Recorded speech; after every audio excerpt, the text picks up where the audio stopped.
ನಿಮ್ಮ ಜಾಗೃತ ಮನಸ್ಸು ನಾನು ಸಣ್ಣ ಆಗಬೇಕು ಅಂತ ಆಸೆ ಪಡ್ತಾ ಇದ್ರೆ, ನಿಮ್ಮ ಸುಪ್ತ ಮನಸ್ಸು ನಾನು ನೋಡೋಕ್ಕೆ ಹೇಗಿದ್ರೂ ಚೆನ್ನಾಗಿಲ್ಲ, ಇನ್ನು ಸಣ್ಣ ನಾನಾದರೂ ಏನು ಉಪಯೋಗ ಇಲ್ಲ ಅಂತ ರೆಸಿಸ್ಟ್ ಮಾಡ್ತಾ ಇರಬಹುದು. ನಿಮ್ಮ ಜಾಗೃತ ಮನಸ್ಸು ನನಗೆ ಕೆಲಸ ಸಿಗಬೇಕು ಅಂತ ತುಂಬ ಆಸೆ ಪಡ್ತಾ ಇದ್ರೆ, ನಿಮ್ಮ ಸುಪ್ತ ಮನಸ್ಸು ನನಗೇನು ಒಳ್ಳೆಯದಾಗೋಕ್ಕೆ ನಾನು ಲಾಯಕ್ಕೇ ಇಲ್ಲ ಅಂತ ಬ್ಲಾಕೇಜ್ನ ಕ್ರಿಯೇಟ್ ಮಾಡ್ತಾ ಇರಬಹುದು. ನಿಮ್ಮ ಜಾಗೃತ ಮನಸ್ಸು ನನಗೆ ಒಳ್ಳೆ ಕಡೆ ಮದುವೆ ಆಗ್ಲಪ್ಪ ಅಂತ ಇಷ್ಟಪಡ್ತಾ ಇದ್ರೆ, ನಿಮ್ಮ ಸುಪ್ತ ಮನಸ್ಸು ಮದುವೆ ಆಗೋದೇ ಒಂದು ದೌರ್ಜನ್ಯ, ಏನು ಮಾಡಿದ್ರು ಅದು ಆಗದೆ ಇರೋ ಥರ ನಾನು ತಡೆಗಟ್ಟಬೇಕು ಅಂತ ನಿಮ್ಮನ್ನು ಪ್ರೊಟೆಕ್ಟ್ ಮಾಡೋಕ್ಕೆ ಟ್ರೈ ಮಾಡ್ತಾ ಇರಬಹುದು.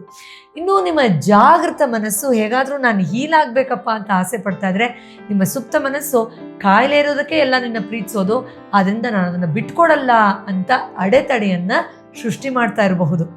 ಎಷ್ಟು ವಿಚಿತ್ರ ಅನಿಸುತ್ತಲ್ವಾ?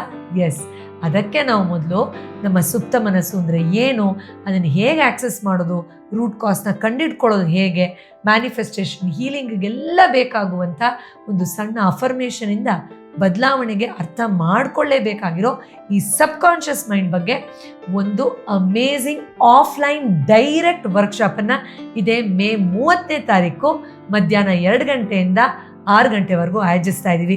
ನೀವು ಕೂಡ ಇದರಲ್ಲಿ ಭಾಗವಹಿಸಿ ಸುಪ್ತ ಮನಸ್ಸಿನ ಬಗ್ಗೆ, ಸಬ್ಕಾನ್ಷಿಯಸ್ ಮೈಂಡ್ನ ಸೀಕ್ರೆಟ್ಸ್ ಬಗ್ಗೆ ತಿಳ್ಕೊಳ್ಬಹುದು. ಆ್ಯಂಡ್ ಡೀಟೇಲ್ಸ್ ಇದಕ್ಕೆ ಎನ್ರೋಲ್ ಮಾಡೋಕ್ಕೆ ಡಿಸ್ಕ್ರಿಪ್ಷನ್ಲಿ ಮತ್ತು ಬಯೋದಲ್ಲಿದೆ. ಈ QR ಕೋಡ್ನ ಕೂಡ ನೀವು ಸ್ಕ್ಯಾನ್ ಮಾಡಬಹುದು. ಆನ್ಲೈನಲ್ಲಿ ನಾವು ಇದುವರೆಗೂ 1000 ಜನಕ್ಕೆ ಹೇಳ್ಕೊಡೋದಕ್ಕಿಂತ ತುಂಬ ಕಮ್ಮಿ ಶುಲ್ಕದಲ್ಲಿ ಇದನ್ನು ಮೇ ಸಮ್ಮರ್ ಆಫರ್ ಆಗಿ ಆಯೋಜಿಸ್ತಾ ಇದ್ದೀವಿ. ಮಿಸ್ ಮಾಡ್ಕೊಳ್ಬೇಡಿ ಈ ಗೋಲ್ಡನ್ ಆಪರ್ಚುನಿಟಿಯನ್ನು.